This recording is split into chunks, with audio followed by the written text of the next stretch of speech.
Assalamualaikum warahmatullahi wabarakatuh.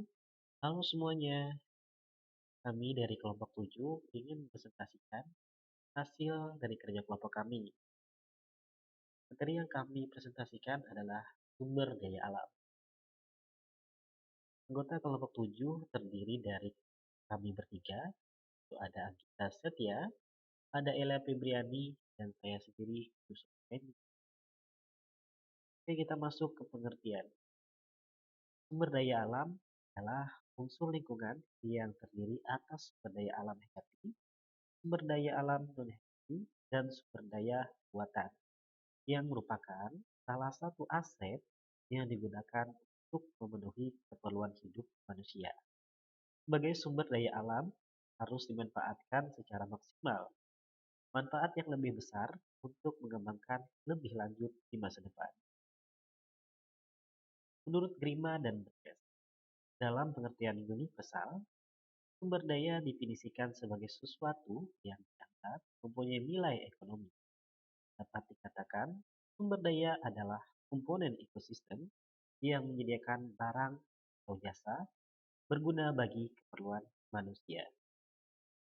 Menurut Surya Negara, mengatakan bahwa cara definisi sumber daya alam adalah unsur-unsur lingkungan alam, baik fisik maupun hayati, yang diperlukan manusia dalam memenuhi kebutuhannya, guna meningkatkan kesejahteraan. Oke, kita masuk ke prinsip dan usaha pelestarian.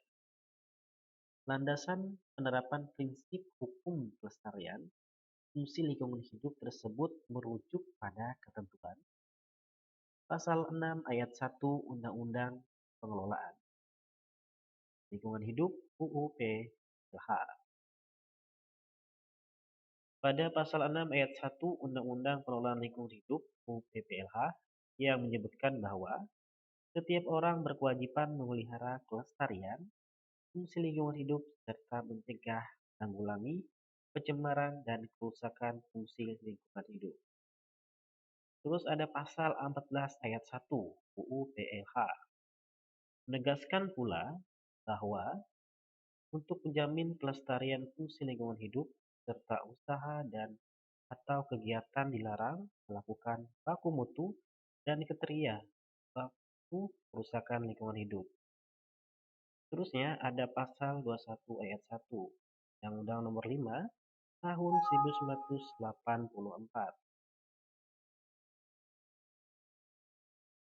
tentang perindustrian bahwa perusahaan industri wajib melaksanakan upaya keseimbangan dan kelestarian sumber daya alam serta 180 pencegahan timbulnya kerusakan pencemaran lingkungan hidup akibat kegiatan industri yang dilakukan. Usaha pelestarian sumber daya alam dan lingkungan hidup, beberapa usaha untuk menjaga kelestarian antara lain: A. Konservasi sumber daya alam.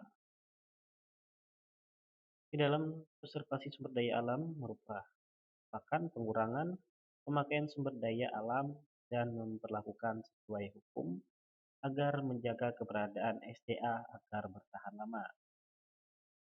Suaka Marga Satwa adalah satu dari daerah hutan suaka alam yang tujuannya sebagai tempat perlindungan untuk hewan-hewan langka agar tidak punah. Contohnya Gunung Rinjani, Lombok. Terus ada Taman Nasional. Adalah daerah yang cukup luas yang tujuannya sebagai tempat perlindungan alam dan bukan sebagai tempat tinggal, melainkan sebagai tempat rekreasi. Contohnya Kepulauan Seribu di Jakarta. Kembali ke 4R.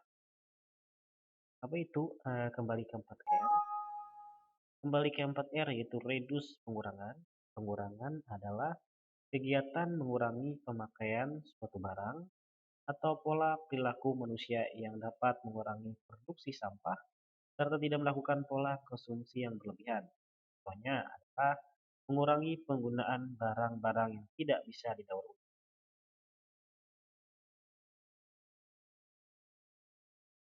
Oke, selanjutnya ada reuse, penggunaan kembali. Penggunaan kembali adalah kegiatan menggunakan kembali material atau bahan yang masih layak pakai. Ini adalah gunakan kembali botol bekas yang masih layak untuk tempat minum dan lain-lain. Oke, ada recycle atau mendaur ulang. Mendaur ulang adalah kegiatan mengolah kembali. Pada prinsipnya, kegiatan ini memanfaatkan barang bekas dengan cara mengolah materinya untuk dapat digunakan lebih lanjut. Contohnya adalah memanfaatkan dan mengolah sampah organik dijadikan pupuk kompos, memanfaatkan barang bekas untuk dibuatkan kerajinan, dan lain-lain.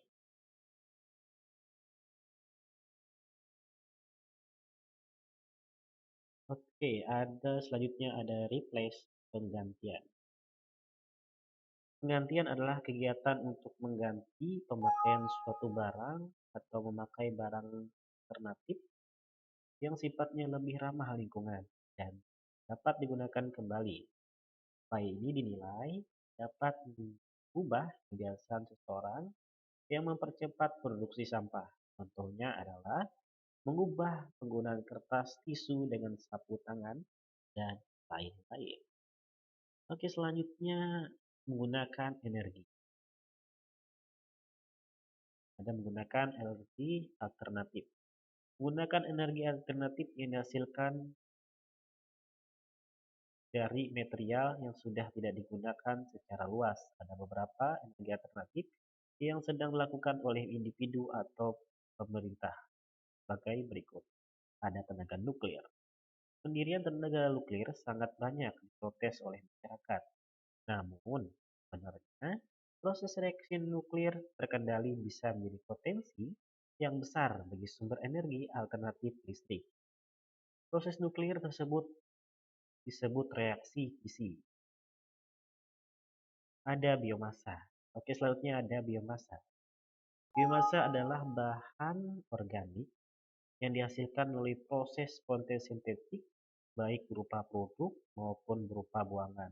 Contoh biomasa antara lain adalah tanaman, pepohonan, rumput, ubi, limbah pertanian, limbah hutan, tinja, dan kotoran ternak.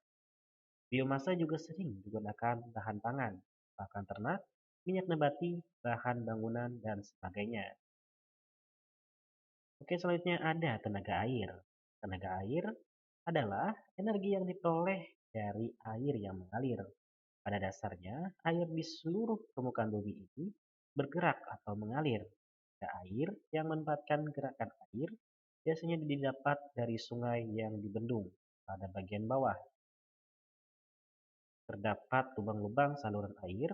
Pada lubang-lubang itu terdapat turbin yang berfungsi mengubah energi kinetik dari gerakan air menjadi energi mekanik yang dapat menggerakkan generator listrik.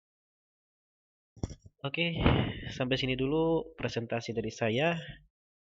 Nanti akan ada presentasi dari teman-teman saya juga di link-link YouTube mereka ya. Oke, sekian dari kelompok 7. Saya ucapkan terima kasih yang sudah menonton dari awal hingga akhir. Oke, terima kasih semuanya. Saya ucapkan terima kasih semuanya. Mudahan sehat selalu. Oke, terima kasih semuanya. Assalamualaikum warahmatullahi wabarakatuh.